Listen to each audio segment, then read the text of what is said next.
Patay sa pamamaril ang barangay Kagawad at kanyang kinakasama kung saan sospek ay isang pulis. Naka-alerto si CJ Turida. Patay ang isang barangay Kagawad at kanyang kinakasama matapos pagbabarilin sa barangay 21 sa Nicolas, Ilocos Norte pasado alas 2 ng hapon noong linggo. Dead on the spot ang 26 anyos na lalaking biktima. Namatay naman habang ginagamot sa ospital ang 30 anyos na babaeng biktima. Nagmimerienda raw ang mga biktima sa beranda ng kanilang bahay nang biglang may humintong motorsiklo sa gilid ng kalsada. Sakay ang sospek at isa pang kasama sa pinagbabaril ang mga biktima. Narinig ko na may putok.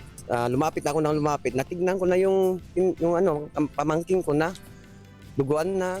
Nagkausap ng GMA Regional TV 1 North Central Luzon ang hepe ng pulisya ng San Nicolas pero hindi na nagpaunlak ng panayam sa harap ng kamera. Pero ayon sa kanya, may hawag silang saksi sa krimen na nagturo sa sospek na isang pulis. Nahuli kalaunan ang sospek sa follow-up operation ng mga otoridad. Sinubukan ng news team na kuhanan ng pahayag ang sospek pero tumanggi siyang magsalita. Pero sa pakikipag-usap daw ng hepe ng pulisya, itinanggi ng sospek ang paratang.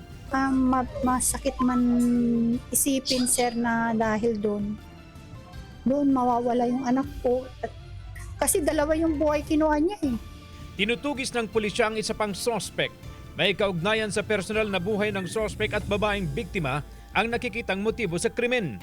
Sinisikap din ng news team na makuhanan ng pahayag ang kaanak ng lalaking biktima. Sinampahan na ng kaso ang sospek. CJ Turida, 1 North Central Luzon.